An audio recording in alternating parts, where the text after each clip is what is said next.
Welcome to today's AMA on the topic Innovating on Bitcoin, Enhancing Utility and Broadening Adoption. Some background noise, so please everyone mute yourself if you haven't. I'm Eitan. I'm the CEO and co-founder of Kima.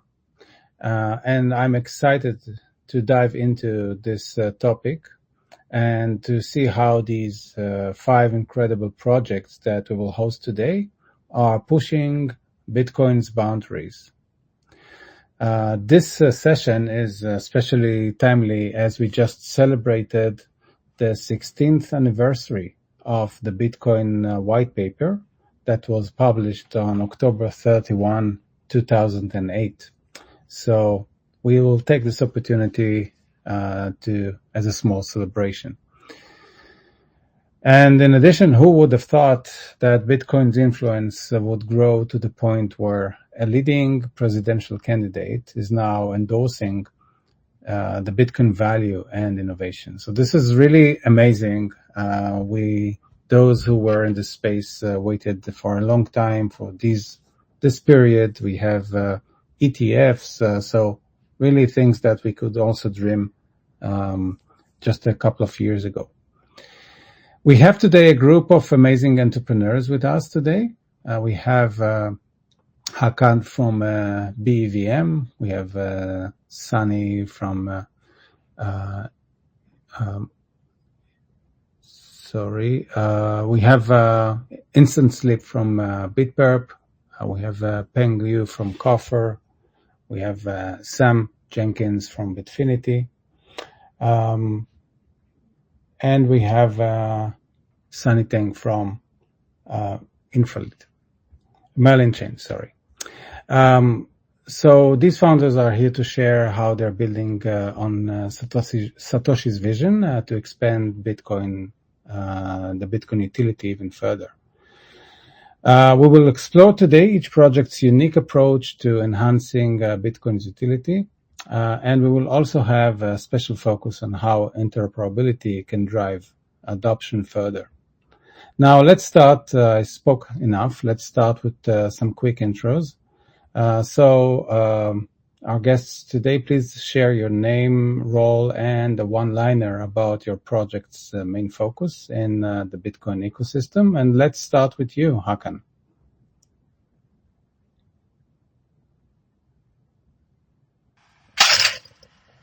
Hey, GM, can you guys hear me? Yes. Okay, great. Thanks for the intro and thanks for the invite. My name is Hakan, one of the co-founders of Bevm. We actually, it dates back to since 2016, since we, started to look for ways to scale Bitcoin. As we all know, Bitcoin network itself is not meant to be for smart contracts, for building applications, and it's not that scalable. So to be able to solve this problem, we have been again looking for ways to, technical solution to do that. And we launched our first Bitcoin L2, back then called ChainX. And from 2018 all the way till 2020, within two and a half years period of time, we had around 100,000 Bitcoin deposited on chain. And that was a kind of experimental. It wasn't compatible solution. And then right after Taproot upgrades back in 2021, we launched Bevm, basically utilizing some of the technical elements introduced through Taproot upgrade. And recently we published another tech solution optimizing our own Taproot consensus called Super Bitcoin, which is again focusing on Bitcoin security, consensus security. So happy to deep dive into details later on, but that's like a very brief intro for Bevm. Thank you. Thank you, Hakan. Let's move on. Sunny? Hey everyone, thanks for having me. I'm Sunny. I'm from Merlin Chain. I do ecosystem at Merlin Chain. Merlin Chain is a Bitcoin layer 2 that solves the problem of not being able to build applications on Bitcoin itself. Anyone that has tried to directly build on Bitcoin has, suffered from it. And excited to be here to share more about what we have in mind, what's our vision, and what's our next steps. Thank you. Let's move on. Instant sleep, or should we call you this, or you have a instant sleep, Eitan, whichever you guys prefer. I'm head of marketing for Bitperp. We're the first on-chain perp dex for ordinals, runes, BRC20, and meme coins building on Bitcoin L2s. We use a synthetic model, so although we're not trading the underlying asset, we remove the limitations that come from Bitcoin platforms, such as low fees, high transaction times, clunky user experience in general. We're going to be the first perp dex to really give the degens what they want in this ecosystem. So, super excited to be here. Thank you. Thank you, Instant Sleep. And let's move on to you, Sam. Hey, thanks for having me, Eitan. I'm Sam, I'm the head of BD for Bitfinity Network. Sounds like we're solving similar problems to some of the other guys, but maybe in slightly different ways. But we're allowing Solidity developers to deploy Bitcoin-enabled dApps, being able to access liquidity from Bitcoin through bridging Bitcoin, but also through innovative bridges for runes, BRC20, ordinals, and with the introduction then of generic token standard integration. So if there's more tokens that come out on Bitcoin, which I know there's a lot of innovation going on the base layer, we can be prepared for that and integrating that with our sidechain, as well as also introducing Bitcoin staking to Bitfinity Network. Our mainnet launch is set for November 19th with TGE on the same date. Thank you, Sam. Since we tend to see very big challenges, very large problems being solved in different ways by different projects and for different purposes. Last but not least, Peng. Hi, Eitan. Thank you very much for inviting me. And so my name is Peng Liu. I'm the CEO and co-founder of Software Network. So what we built here is that we are providing Mosaic smart contract solution for Bitcoin. Recently we got invested by Bitperp Associates and Bruce VC.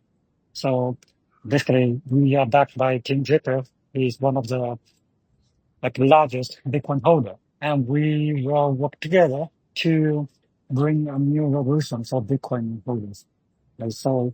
And we will provide our MVP by the end of this month. And by that time, we will be able to access our multi-sig solution and also easily earn from Bitcoin B2 and year one as well. So thank you very much. Thank you, Peng. Okay, great intros. Now let's get right into it. So we'll start with you, Hakan. Bevm is making strides with its layer 2 solution for Bitcoin. So I wonder what has inspired you to work on a layer 2 functionality, and what specific challenges do you face in scaling Bitcoin's usability?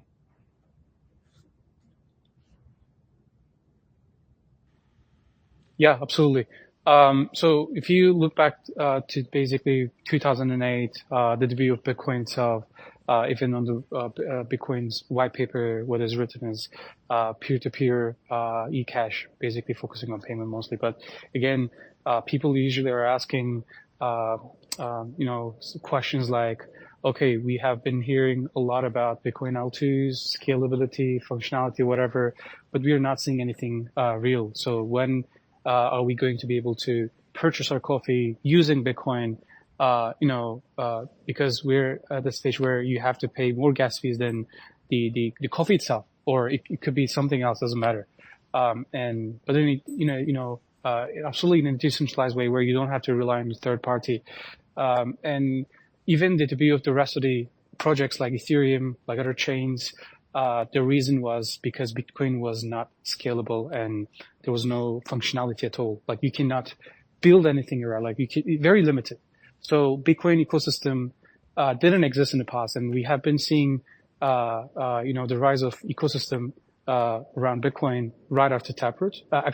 Previously, some projects like Rootstock, Lightning Network, and also ChainX, like us, we have been again looking for like testing out a lot of new ways, alternative ways to do that. But the question is, how do you do this without relying on a third party, like bridging solution, the security to the bridge itself? Because what makes Bitcoin is Bitcoin's consensus security, like proof of work. Where everything is like transparent. Again, there's no central authority setting like the rules to do that. Like everything based on the contribution that you make. And right after our first experiment with ChainX, again, we had Taproot upgrades, which allowed us to do more things. And I think many of us, even if you know some people from audience are not familiar with the Bitcoin ecosystem, at least have heard about you know the popularity and the hype on Runes protocol and also Ordinals. Big shout out to Casey, the creator of those two protocols. We have seen like huge hype on that. A lot of people either from you know other ecosystem or new users started to hype into and you know become part of the family. And we have created such culture like Bitcoin NFTs on Bitcoin where you can inscribe data on it. In the past, it was not possible before Taproot. And we see like there are over 100 something L2s came out recently, and even the L2 itself, like terminology, is not very clear yet. So there are rollups, there are L2s, layer 2s, there are like side chains, ZK based tech solutions, and etc. So what we see is it's actually being misused, where some of the projects, it could be even most, I will not name, are basically using multi-sig MPC like old tech. And here, like a few people from the team basically could control the assets of the users, which we really don't want. And that's basically, that could be the beginning, but that's not the end goal. And we have introduced the concept Super Bitcoin, which basically is where we integrated Lightning Network, which is particularly focusing on payments. I think many people are familiar with that, where there are payment channels, and here Bevm is actually becoming one of those channels. And we have introduced a concept, basically lightning channels, where you can consider each of them as separate L2. And there is no like central authority, as I said. These assets are very secured, and you don't have to bridge anything. And also with our own like ARM solution, Super Bitcoin, we are bringing functionality to Lightning Network as well, because that's purely for payment, reasons. But now you can build applications around that using our Taproot consensus solution, which I can maybe get into details later on. But that's like a very brief of what we have been doing and working on. Thank you. Thank you. Thank you for that. I based on what you said, and we see all these approaches to layer twos. So I want to turn it over to you, Sunny, and take it from a different angle. So with the Merlin Chain, you're advancing infrastructure for Bitcoin. Can you tell us how Merlin's approach to integrating with Bitcoin differs from traditional models, and how are you easing the work for developers? Right, that's a really broad question, by the way. I would say that from a traditional standpoint, there's no real Bitcoin layer 2.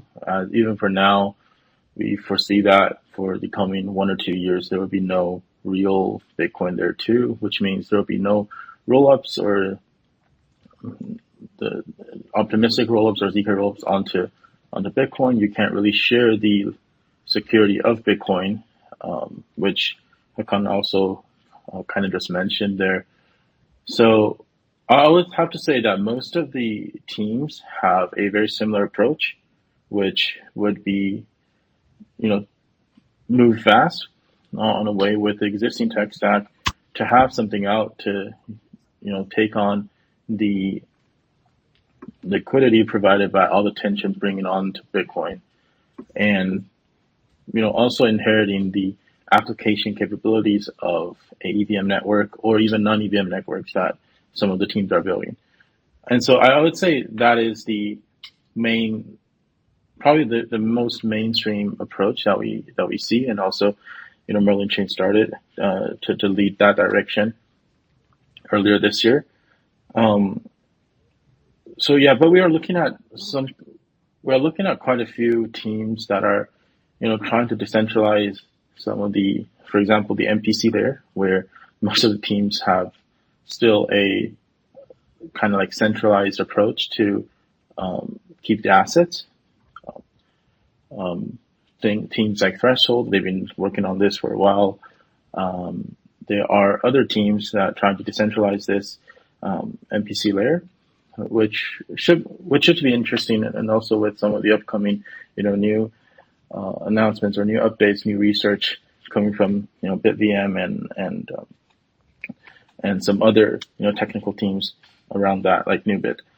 And so yeah, I would say the approach as of for now is still quite similar, where everyone's just trying to do their best to enhance the ecosystem on top of it. Since, as also Khan also mentioned, there's like hundreds of new L2s right now.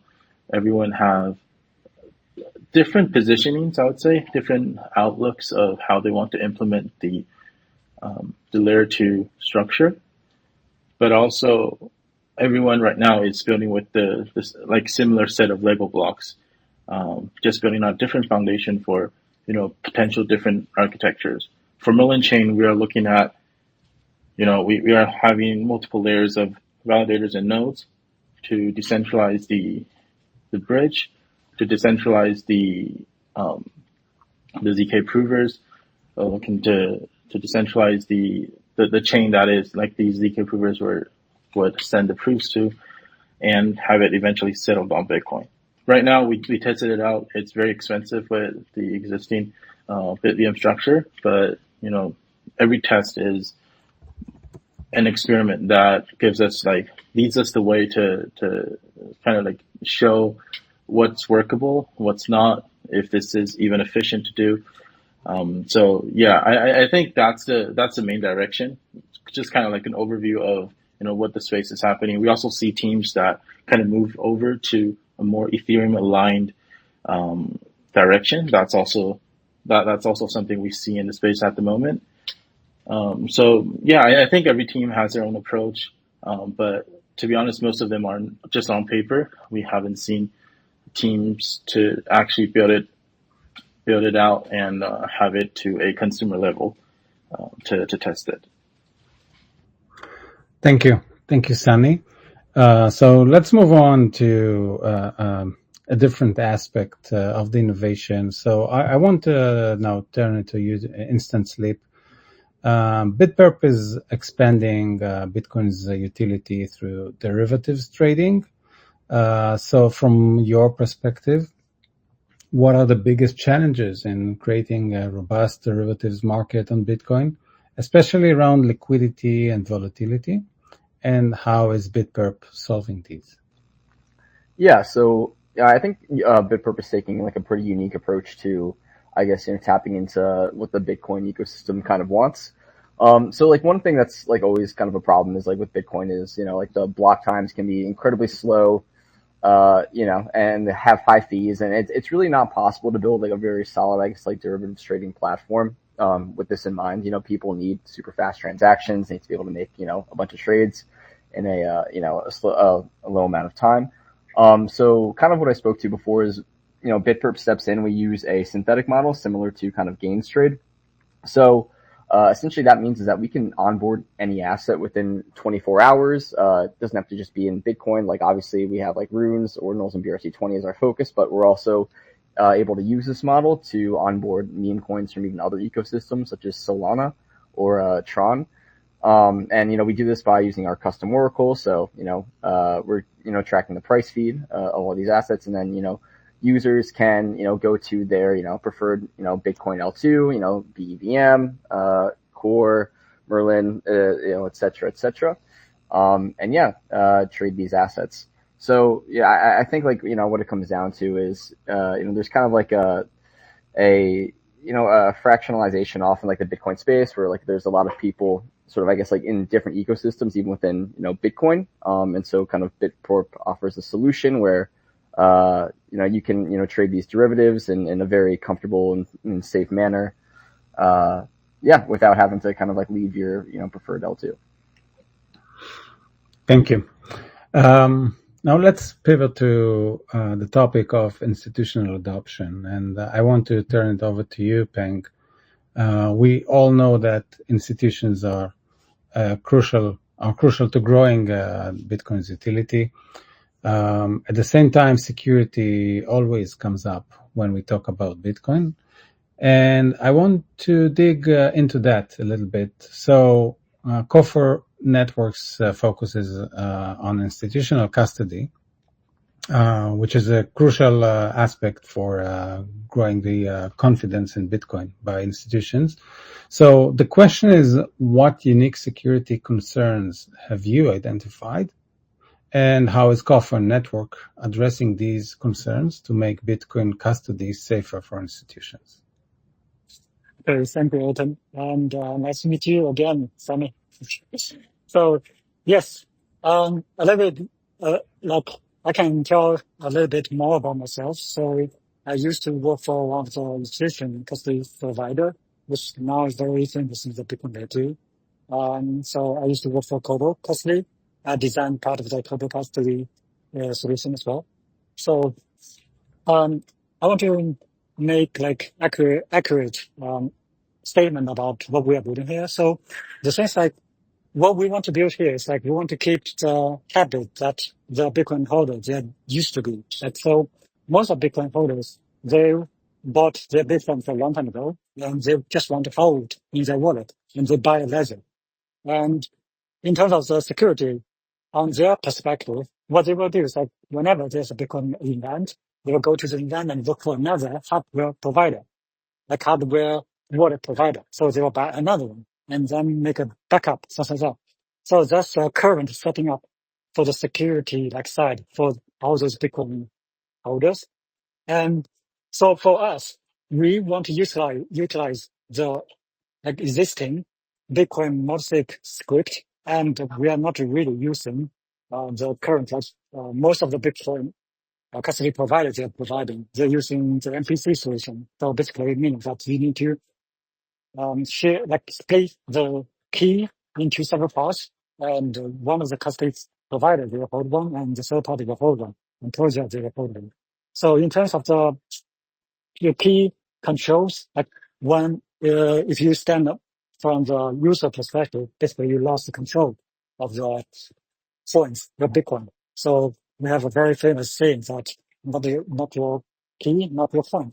So that's why it scares the most Bitcoin holders, especially the wealth or institutions, because when it comes to the institutions, they are like more problem for them because when you're using like custody solution is basically you are giving out your asset to a third party and involve a lot about the compliance issue.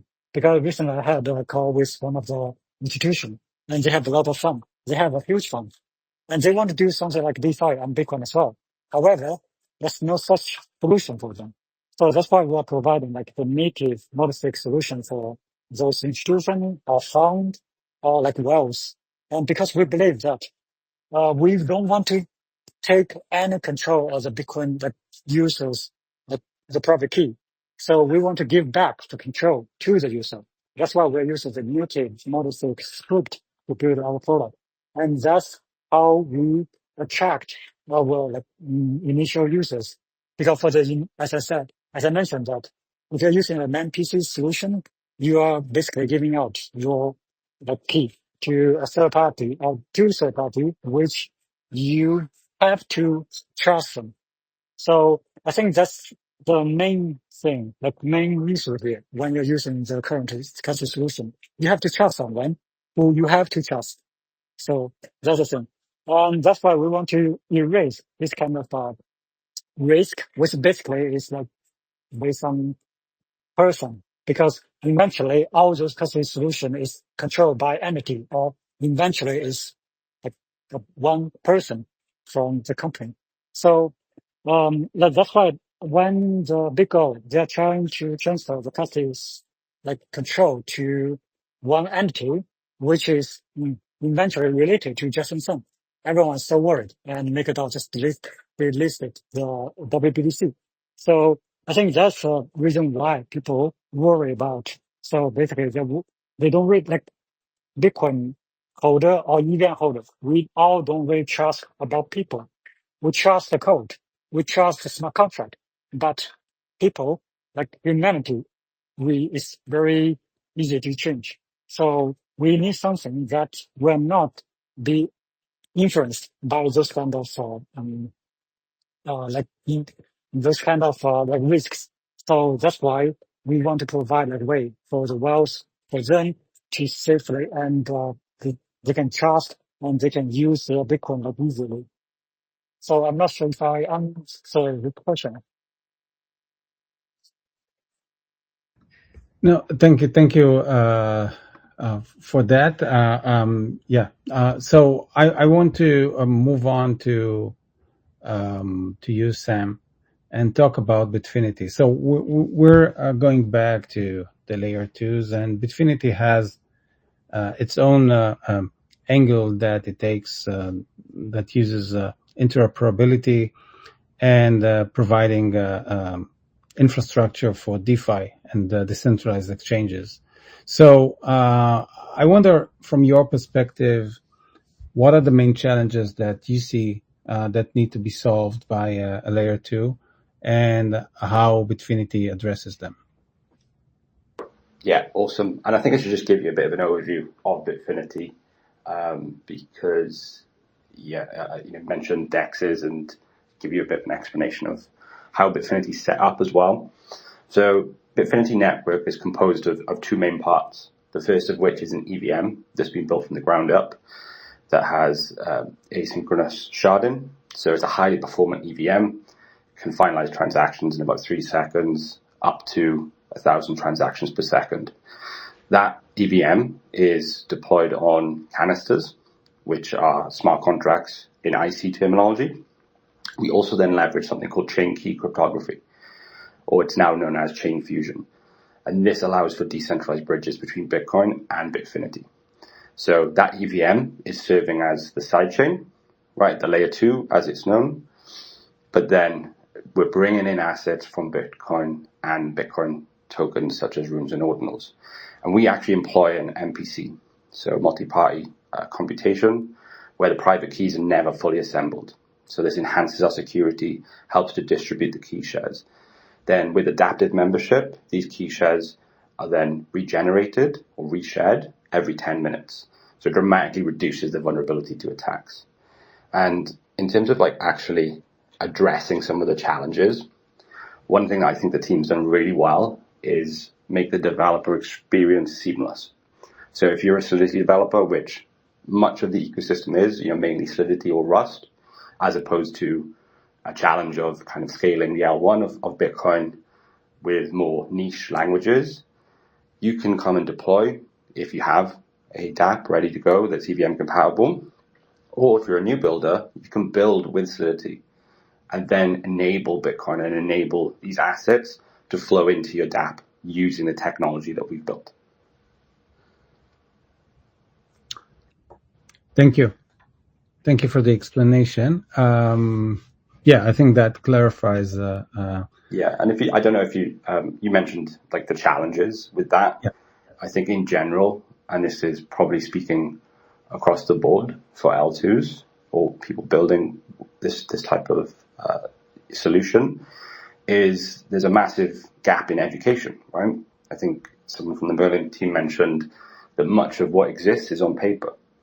Now, unless someone's going to go and sit there and review them all, which there are people, and understand the nuances between all of these L2s, it's far more likely that this will take time for the projects to go live, for people to understand it and use it, and then the education can be improved on. One of the things that I noticed that stands out for Bitfinity is our unit of account. Okay, so when you bridge your Bitcoin, you'll be bridging into CK Bitcoin, and that's quite unique. Along with Omnity, who are also using similar tech to us, whereas many of the other L2s, they rely on wrapped Bitcoin. So they're almost falling all into the same bracket. And I know there's rootstock stacks are bringing out their own, so on and so forth. But over time, we're going to see many more kind of synthetic Bitcoins, Threshold as well being one. And how will people understand the differences? Which ones will they coexist in L2 ecosystems?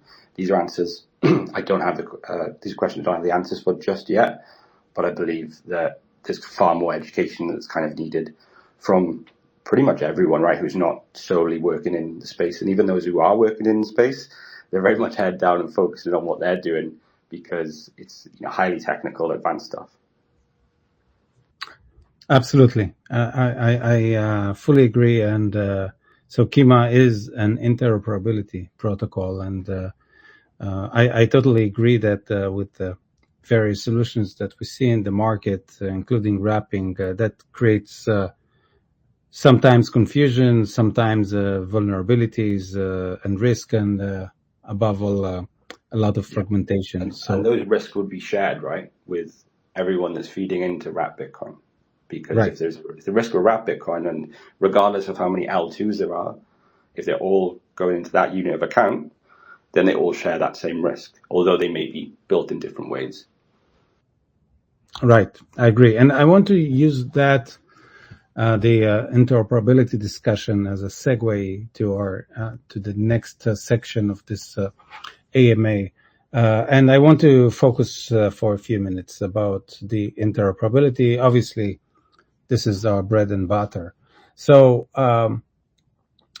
connecting ecosystems, we think that is a crucial component as Bitcoin increasingly operates with larger blockchain environments. So I want to turn it over to you, Hakan, again, and talk about the BVM, and given the fact that it's enhancing Bitcoin with a layer 2 solution, how do you see cross-ecosystem, cross-chain and we like to call it cross-ecosystem interoperability, connecting layer 2 functionality across different chains, and how could an interoperability solution such as Schema or other solutions support those needs? Yeah, absolutely. So I agree with the previous speakers. What we believe is BVM. We have been working with various interoperability solution providers, and also Kim is also one of our partners. So what we believe is it's gonna, at the end of the day, we are going to see the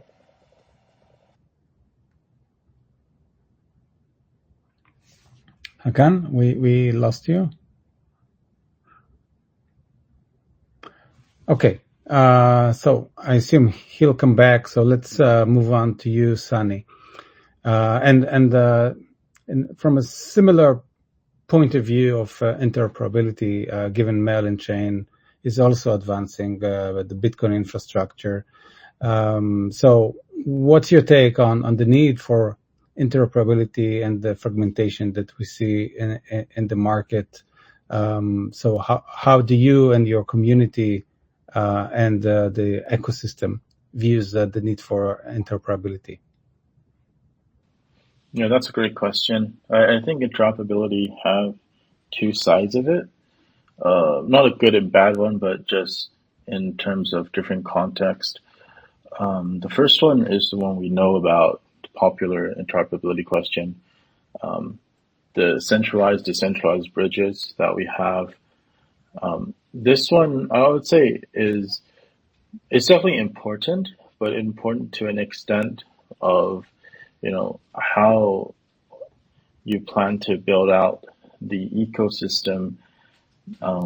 So, for example, right, Merlin Chain has one of the earlier infra deals that we had was with Layer 0. Why? Because Layer 0 is widely supported by a lot of different ecosystems, and it's very easy for someone to build out something around their infrastructure on Merlin Chain to have these assets supported on Merlin Chain.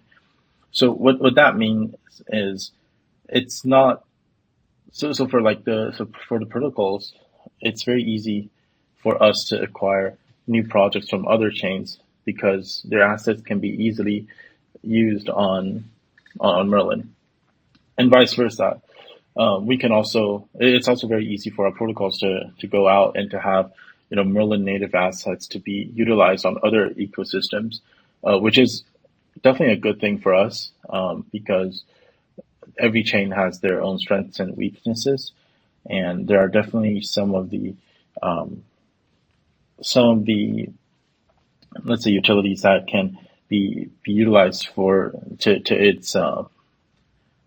its extent on some specific chains, like even the non-EVM chains. And so, yeah, that is definitely important. On the other side, the interoperability or the connectivity with centralized exchanges are still very important at this day for most ecosystems.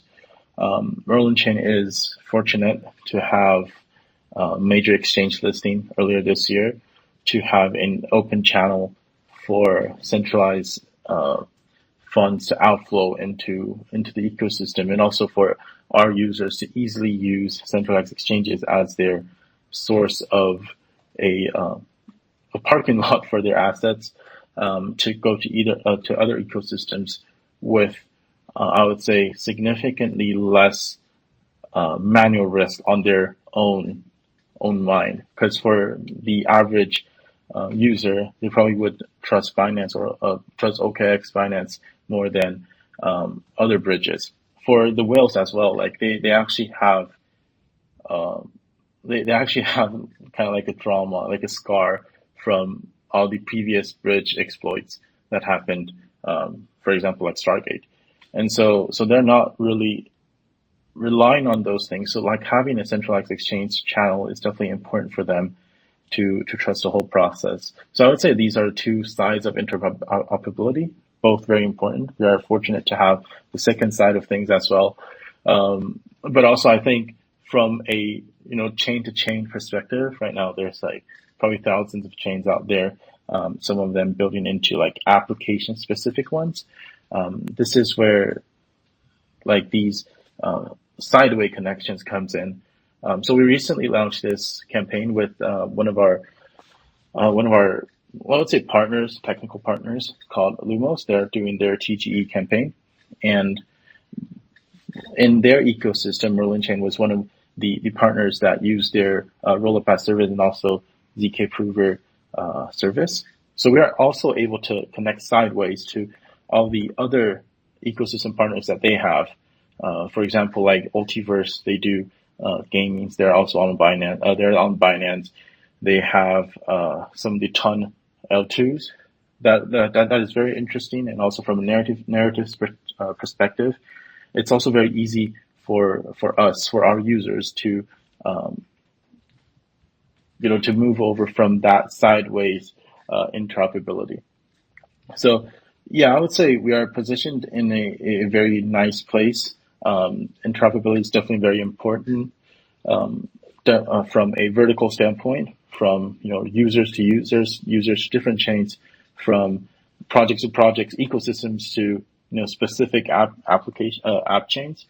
Yeah, so these are things I think that definitely gives ecosystem users a lot of flexibility and freedom for what they want to do, and they're not stuck to like a dead end in the big blockchain space.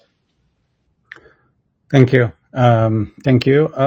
Yeah, and I definitely agree with everything you said.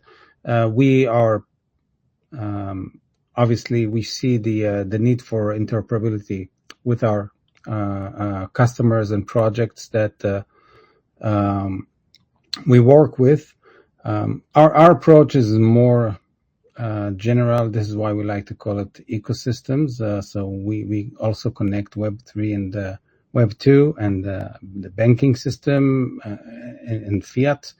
through an on-chain settlement. So yeah, there are many angles to that. Unfortunately, we have to move on to the next section because we're almost out of time, and so I have to skip a few questions to you guys, which is a pity because I really love this conversation. So I want to turn it over to you and Hakan, if you're back. Hopefully you're back, and also share some closing remarks. And please include also your vision for Bitcoin's future and what's Bevm's role in it.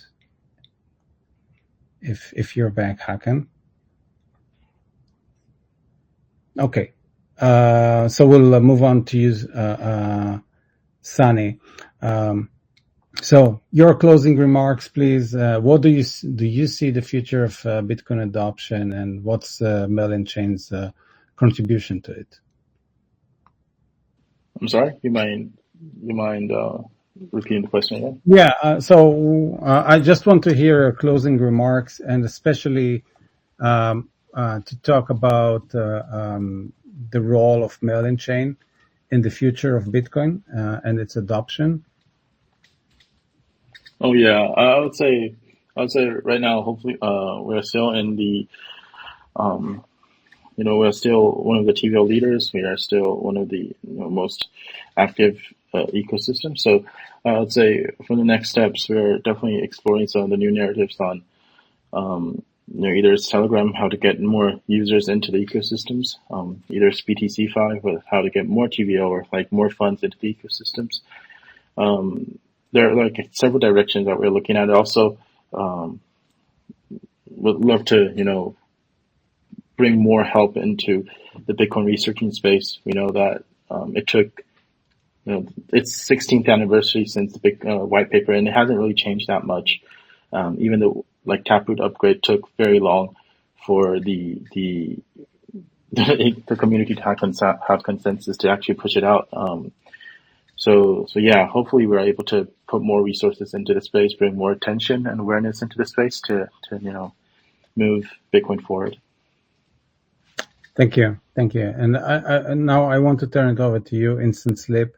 So I want to ask you, where do you think Bitcoin is headed? And if you can also share your point of view on the previous section on interoperability, and how do you see that impact liquidity in the future? So where do you see Bitperp in 2-3 years, and the liquidity that you guys can handle, and the role of interoperability in that?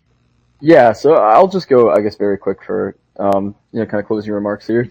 Yeah, I mean, I think like we're still pretty early when it comes to Bitcoin infrastructure. Obviously, like, I have these fantastic Bitcoin L2s kind of solving solutions, and then in conjunction with, platforms like Bitperp, offering, a lot more use cases for, what people want to do if you're like a Bitcoin maxi, or if you're in these L2 ecosystems and you want to, be a part of like a broader kind of, broader industry with, Solana, Tron, or Runes, and have these interactions, whether it's like trading, leverage trading,